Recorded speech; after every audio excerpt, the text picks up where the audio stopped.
So I've always been a fan of distressed typography and like text effects and like grunge, but sometimes I really don't know how they do it. I felt like I was just missing something like so crucial and easy to understand that I just couldn't comprehend. And I feel like I figured out the secret. It's also incredibly simple. Just before we start, do not forget about the everything pack, the first link in the description, the product where you basically get all of my 32 products for one purchase, and then every other product that I come out with for free via Sellfy and email, Discord, fun community, all that good stuff. So yeah, if you don't know, you know, you should know about it. If you do know and you're wondering when you should grab it, maybe next week would be a good time. So let me just quickly walk you guys through what the usual is when it comes down to this stuff, right? So I've had this text effect, you know, in the past and like shorts and all that good stuff. So if I just do a nice little Control-Alt-Shift-E to merge all these layers together with my text, let's just wait the smart object first. Let's blur this text at about 25 or so pixels. All we have to then do is go over here to the threshold adjustments tab here. And then all I have to do is I move this up and down and you got yourself like a distress type. And then usually from here, I'm like, there's really not enough texture in this for me to care. So then I just thought like, I'm actually dumb. You just add texture. So let's just go ahead and say, right, this is kind of my base, right? So that's kind of where it'll more or less start if you don't like experiment. So I have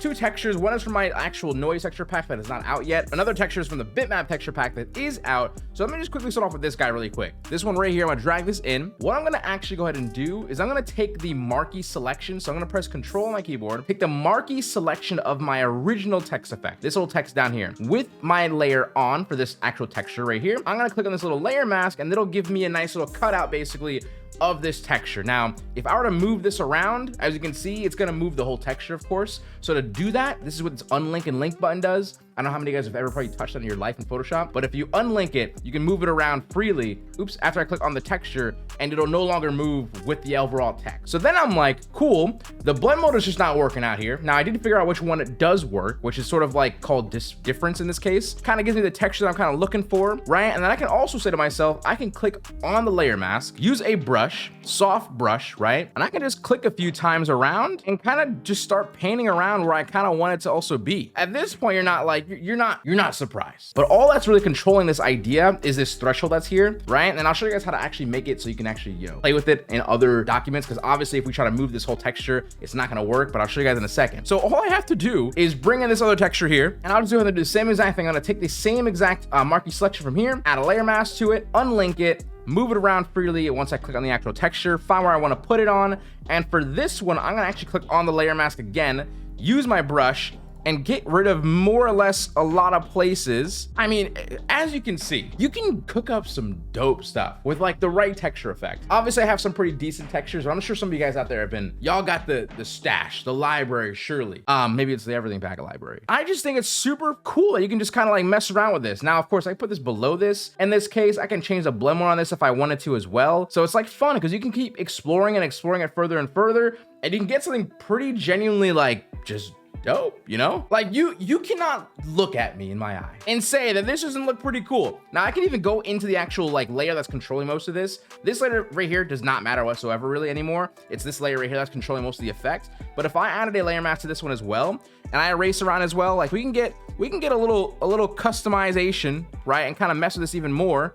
If we wanted to, we can also still play with the threshold itself. The threshold itself is pretty high, right? So I can move this even higher to get more of like a clumped feeling. We're gonna have to get a little more meticulous on the idea of the Gaussian blur. So the Gaussian blur is a pretty big deal in this part, as you guys know from the original effect. If you just lower this thing down, you'll get less of that like push and like boldness. So that's why I want to make sure you can make it a smart object. That way you can kind of mess with it. Well, I don't know why I didn't think about it. Maybe I was just a little dumb, but you just got to add texture. And some of you guys are out there just like, Seso, what are you telling me right now? And I didn't know. No shot that everyone else knew. Like someone out there's gonna be like, yo, this guy is mind blowing. You know, whether or not you agree, it's whatever you agree. Let's say you have something you really like and you want to like export it because you want to put in like a t-shirt or something like that, right? So all you really have to do here is I'm gonna combine all my layers again together. So Control, Alt, Shift, and E merges all the layers together that you see on the canvas. So now that's what this layer is here. So now I can do is I'll go over here to this adjustments tab, do my solid color, and then on this solid color, we're gonna make it black, but I'm gonna also instantly delete the layer mask from this for a second, okay? Then I'll hide it for now. I'm gonna click back on my layer, go to select color range, just like so, select the black. Now the fuzziness, I think it's okay to put it anywhere between like 0 and 25. You might have to floor with it a little bit depending on what your effect, I guess, noise value is. Like if you look in this corner right here, there's a lot of different noise and smaller details. you might have to have a higher fuzziness to pick that up. So I'm gonna say 25 for me is gonna be pretty good. Or you know what? 30.